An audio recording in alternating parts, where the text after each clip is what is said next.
Assalamualaikum warahmatullahi wabarakatuh. Selamat datang di Aurin Linlin Channel.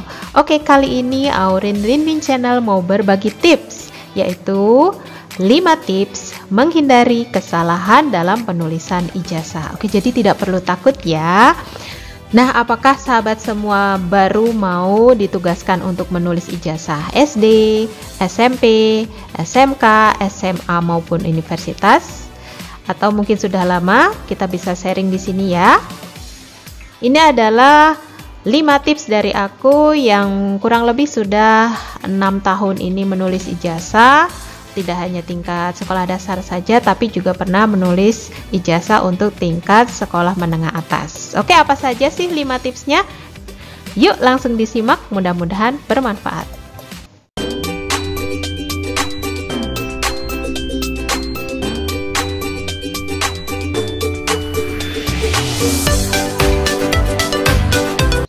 Oke, masuk yang tips pertama, yaitu data pendukung harus lengkap.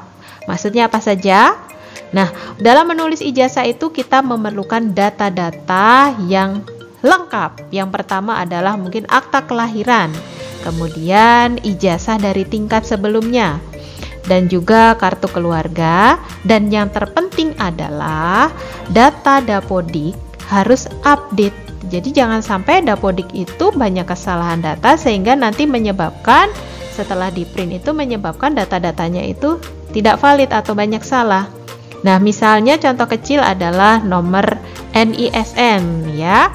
Jadi biasanya nomor NISN itu ada perubahan di SMP, SMA atau SMK, itu jangan sampai salah karena itu nanti bisa fatal kalau data Dapodiknya itu juga salah. Oke?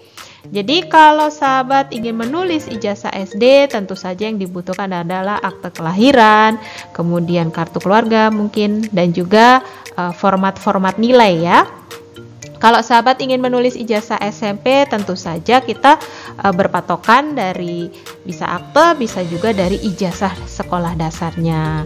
Begitupun juga kalau SMA kita berpatokan dari ijazah SMP-nya ya. Jadi kalau bisa sama, namanya data-datanya sama, kecuali mungkin nomor NISN yang berubah. Oke, untuk tips yang keduanya adalah komunikasi. Selalu komunikasikan data-data pendukung agar valid dan jangan ditulis jika belum yakin akan datanya. Kita maksudnya berkomunikasi dengan siapa? Kita berkomunikasi tentu saja dengan pegawai tata usaha yang mempersiapkan data-datanya.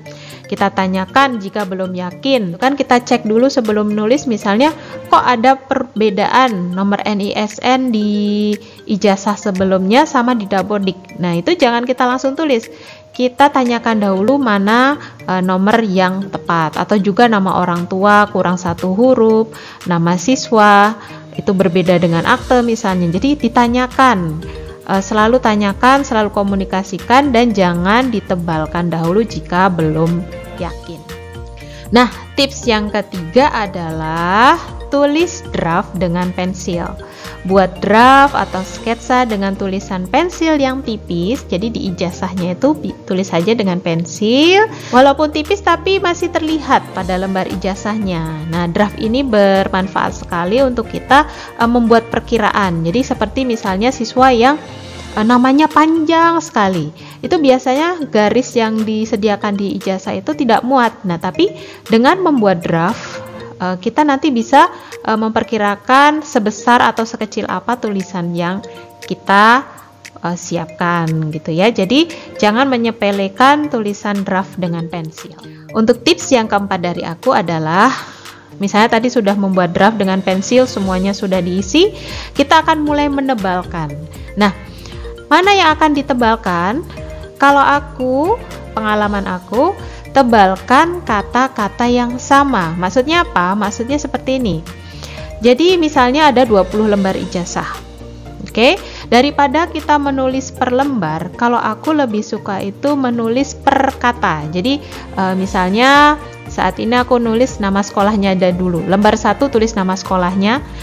Jangan semuanya ya, jangan langsung ke bawah. Kemudian lembar 2 nama sekolahnya lagi, lembar 3 nama sekolahnya, begitu seterusnya sampai lembar terakhir.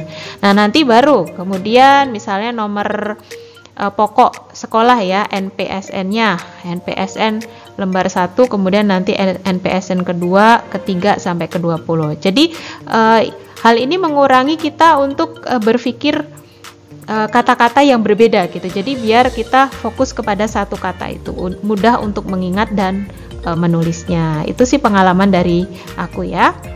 Dan yang kelima, sambil kita menebalkan data-data itu, tadi kan yang sama-sama sudah semua, misalnya nama kepala sekolahnya sudah ditulis semua, titi mangsa sudah ditulis semua. Nah, kita tiba saatnya mau menulis data siswa per individu, nama, kemudian tanggal lahir, nama orang tua. Itu kita saat menebalkan, walaupun di situ sudah ada draft pensilnya, saat kita mau menebalkan, kita sambil melihat kembali, sambil mengecek kembali dari data-data pendukungnya. Misalnya mau menebalkan nama, ya kita cek di aktenya, apakah ada huruf yang tertinggal atau tidak ya. Terutama misalnya siswa yang namanya sulit gitu kan. Kalau siswa yang namanya gampang mungkin lebih mudah. Tapi kalau siswa yang namanya hurufnya double-double, itu kita harus fokus. Jadi kita sambil melihat lagi, sambil menebalkan dengan pelan-pelan dan teliti. Oke, mungkin itu 5 tips dari aku untuk menghindari kesalahan dalam penulisan ijazah. Kalau misalnya menurut kamu masih ada lagi tips yang diperlukan, boleh ya tinggalkan di kolom komentar untuk kita sharing bersama. Dan kalau misalnya suka dengan video aku ini, jangan lupa like, berikan komentar yang baik, dan subscribe pastinya. Oke, dan jangan lupa juga share videonya kepada orang-orang yang mungkin sedang membutuhkan video ini ya. Baik, sampai jumpa kembali di video aku berikutnya. Terima kasih sudah mampir, dan wassalamualaikum warahmatullahi wabarakatuh. Bye-bye.